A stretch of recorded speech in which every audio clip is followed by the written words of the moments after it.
ए भौजी हमसे हंस बोले बतियावे के परी।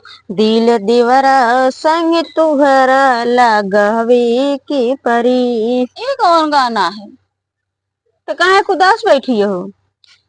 ये भौजी तोहका, ये भौजी तोहका हंस बोले बतियावे के परी। दिल देवरो संग तोहरा लगावे के परी।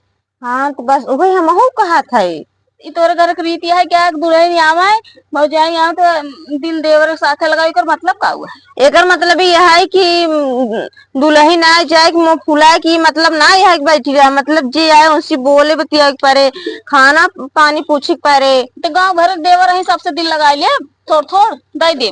दे वाली बात नहीं करा, दे वाले तू क्यों हम ही कह